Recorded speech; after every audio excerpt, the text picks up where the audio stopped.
There's a tax deadline coming up on September 15th that almost nobody talks about. It doesn't get news coverage, there are no commercials about it, and if you're retired or self-employed or you sold an investment this year, missing it can quietly cost you money. Not through some dramatic IRS letter, but through a penalty that just gets added to your bill next April when it's far too late to do anything about it. In the next 20 minutes, I'm going to explain exactly what this deadline is, who it actually applies to, the two safe harbor rules that make you immune to the penalty, how the penalty is really calculated, because it is not what most people assume, and one specific move that can retroactively fix payments you already missed earlier this year. Stay with me, because that last one surprises people. Let's start at the beginning. The American tax system runs on a principle called pay-as-you-go. The idea is simple. The government wants your tax money throughout the year, as you earn it, not in one lump sum the following April. If you work a regular job, this happens automatically, and you never think about it. Your employer withholds tax from every paycheck and sends it to the IRS on your behalf. You've been paying all year without lifting a finger. But a lot of income doesn't work that way. Nobody withholds tax from your self-employment income. Nobody withholds it from rental income or from a capital gain when you sell stock or from interest in dividends. And critically, nobody automatically withholds it from most retirement income unless you specifically ask them to. When that's your situation, the IRS expects you to make the payments yourself 4 times a year. Those are estimated tax payments, and September 15th is the third of the 4. Let me lay out the full calendar, because the timing is genuinely strange and it trips people up. The first payment is due in mid-April, and it covers income you earned from January through March. The second is due in mid-June, and it covers just April and May, only 2 months. The third is due September 15th, and it covers June, July, and August. And the fourth is due in mid-January of the following year, covering September through December. Notice those aren't even quarters. The second period is 2 months, the third is 3, the fourth is 4. This is one of those things where the name, quarterly payments, actively misleads people about the actual schedule. So the September 15th payment you're thinking about right now is settling up for the summer. Now, who actually has to do this? Let me be specific, because a lot of people assume this is only a self-employed person's problem, and that's wrong. If you're self-employed, a freelancer, a contractor, or you run a small business, yes, this is you. If you drive for a rideshare company, deliver food, sell on an online marketplace, or do any gig work, this is you. If you own rental property, this is you. If you sold stock, crypto, or a property this year and realized a gain, this may be you, and we'll come back to that. But here's the group that gets caught most often, and it's the one nobody warns: retirees. Here's why.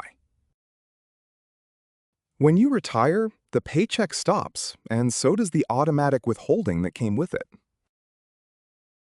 Now your income comes from Social Security, from pension payments, from IRA and 401k withdrawals, from required minimum distributions, and from interest and dividends in a brokerage account. Some of those sources will withhold tax if you fill out a form asking them to. Many people never fill out that form. Some don't withhold at all. And Social Security is its own puzzle, because depending on your total income, a portion of your benefits can be taxable, and nothing is withheld from them by default. So you can have a comfortable retirement income, owe real federal tax on it, and have paid the IRS absolutely nothing all year without ever realizing it. That's the situation that produces a surprise bill in April, plus a penalty on top. So let's talk about the penalty, because there's a widespread misunderstanding here that I want to clear up. When people hear underpayment penalty, They picture a flat fine, some fixed amount the IRS charges you for being late. That's not how it works. The underpayment penalty is calculated as interest. The IRS looks at each payment period separately, works out how much you should have paid by that date, compares it to what you actually paid, and charges interest on the shortfall for the number of days it went unpaid. The rate is tied to the federal short-term interest rate, plus a few percentage points, and it's adjusted every quarter. Look up the current rate on irs.gov, because I'm not going to quote you a number that may have changed by the time you're watching this. Two consequences follow from that, and both matter. The first is that the penalty is proportional. If you underpaid by a small amount, the penalty is small. This isn't a cliff you fall off. The second consequence is more important. Because the calculation is per period, paying extra in December does not undo a shortfall from April, the interest already accrued on those months. This is exactly why the September deadline matters on its own terms, rather than being something you can just sweep up at the end of the year. Now here's the part that actually solves the problem for most people. There are two safe harbor rules. If you satisfy either one of them, you don't owe an underpayment penalty, regardless of how large your final tax bill turns out to be. Understanding these two rules is genuinely the most valuable thing in this video. The first safe harbor: pay at least 90% of what you'll owe for this year. That protects you completely. The obvious problem is that in September, you don't yet know what you'll owe for this year. You're estimating. If your income is unpredictable, this is hard to hit with confidence. Which brings us to the second safe harbor, and this is the one most people should actually use. Pay at least 100% of what your total tax was last year. Not this year, last year. And last year's number is not an estimate. It's sitting on your tax return, already filed, already final. Look at your last return, find your total tax line, divide it by 4, and make sure your payments across the year add up to at least that amount. Do that and you are protected, even if your income doubled this year and you end up owing far more. You'll still have to pay the difference in April. The safe harbor doesn't erase the tax, only the penalty, but you won't be penalized for the timing. There's one important adjustment to that second rule. If your adjusted gross income last year was above $150,000, the threshold isn't 100%. It's 110% of last year's tax. So higher earners need to pay a bit more than they owed last year to stay protected. And if you're married filing separately, that AGI threshold is lower. Check the current figures, because these are the exact numbers worth getting right. There are also two situations where the penalty simply doesn't apply. If your total tax bill, after subtracting your withholding and refundable credits, comes to less than $1,000, there's no penalty. And if you had no tax liability at all in the prior year, and you were a U.S. citizen or resident for that whole year, and that year covered 12 months, you're also generally excused. Farmers and fishermen have their own separate set of rules, so if that's you, look those up specifically. So how do you figure out what to actually send in? Here's the practical method, and it takes about 15 minutes. Pull out last year's tax return. Find the total tax line.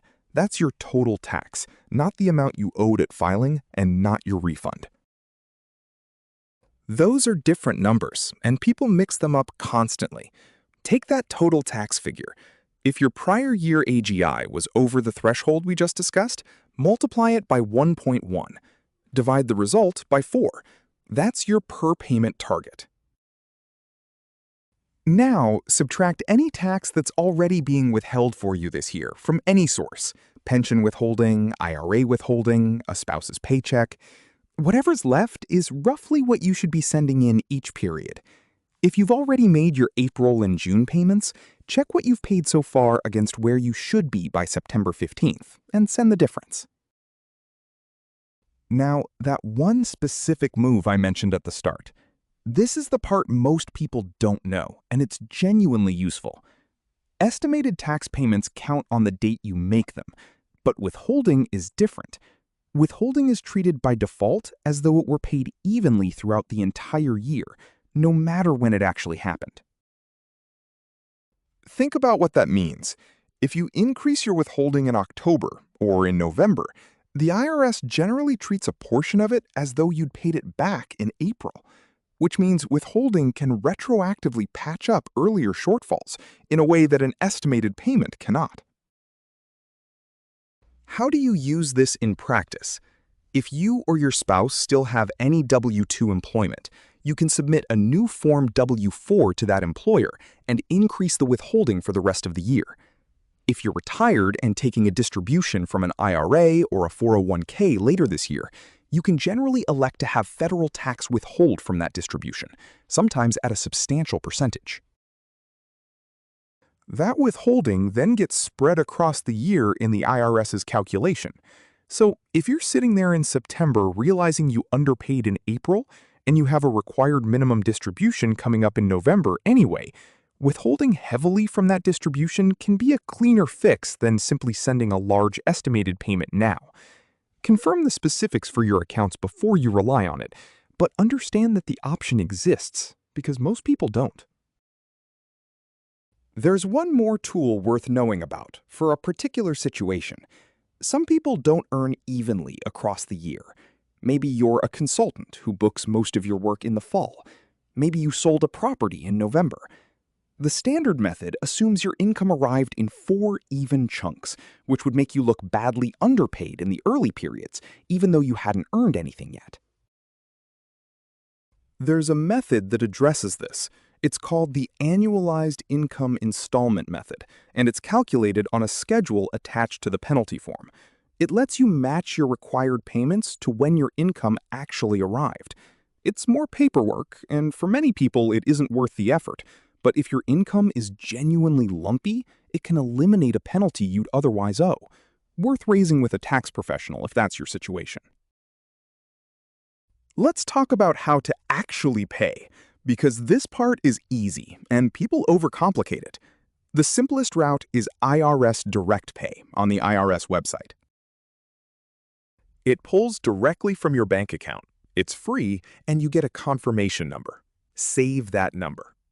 There's also EFTPS, the Electronic Federal Tax Payment System, which requires enrolling in advance but lets you schedule payments ahead of time.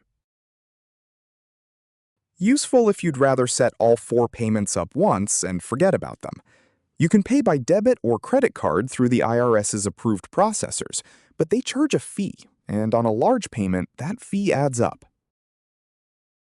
You can still mail a check with a payment voucher from Form 1040-ES, though I generally use an electronic method for the confirmation trail alone. Whichever you choose, make sure you designate the payment correctly, the right tax year, and marked as an estimated tax payment. A payment applied to the wrong year creates a mess that takes months to unwind. And one habit worth building: after you pay, check your IRS online account and confirm the payment posted where you intended. Every year, people discover in April that a payment they made was recorded against a different year, and by then, it's a phone call and a wait. What if you missed April, or June, or both? First, don't panic, and don't skip September because you feel behind. The penalty is proportional, and it accrues over time, so the sooner you pay, the smaller it stays. Make the September payment. Then, look at whether the withholding approach we discussed can help you cover the earlier gaps. Then, when you file next spring, the penalty gets calculated on the underpayment form. And note that if you don't calculate it yourself, the IRS will figure it and bill you. There are also limited circumstances where a penalty can be waived, such as certain disasters or a casualty, or specific situations in the year you retire or become disabled. Those have conditions attached, so read the instructions or ask a professional rather than assuming you qualify. One last thing people forget entirely: your state. Most states with an income tax run their own estimated payment system, with their own deadlines and their own forms. Those deadlines usually track the federal ones, but not always, and a few states differ meaningfully. Your federal payment does nothing for your state obligation. If you live in a state with income tax, check your state's revenue department. It takes 5 minutes, and it's a genuinely common oversight. This video is educational information only. It is not tax, legal, or financial advice. IRS Tax Guide USA is an independent channel and is not affiliated with the Internal Revenue Service or any government agency. Verify anything you hear here at irs.gov or with a qualified tax professional before you act on it. Let me pull all of this together. September 15th is the third estimated tax payment of the year, covering the income you earned in June, July, and August. It applies to you if income is coming in without tax being withheld from it. Self-employment, gig work, rentals, investment gains, and very commonly, retirement income. The penalty for underpaying isn't a flat fine, it's interest, calculated separately for each period, which is why a late catch-up doesn't fully fix an early shortfall. But you have two ways out. Pay 90% of this year's tax, or pay 100% of last year's, 110% if your prior year AGI was above the threshold. That second one is the practical answer for most people, because last year's number is already sitting on your return. Remember that withholding is treated as paid evenly across the year, which makes it a repair tool for earlier periods that estimated payments can't match. Pay through direct pay or EFTPS. Confirm it posted to the right year, and don't forget your state. If you take one action after this video, make it this. Go find last year's return, look at the total tax line, and check whether what you've paid so far this year is on pace to match it. That single check tells you whether you have a problem or not. Everything I've covered comes from publicly available IRS resources, and I've linked the specific pages in the description. Your situation may not match the general rules I've described here. Please verify your own numbers at irs.gov or with a CPA or enrolled agent before you send anything. If this was useful, subscribe. I break down one IRS topic a week in plain English, without the jargon. And tell me in the comments, are you making estimated payments this year? And what's the part that confuses you most? The most common questions become the next video.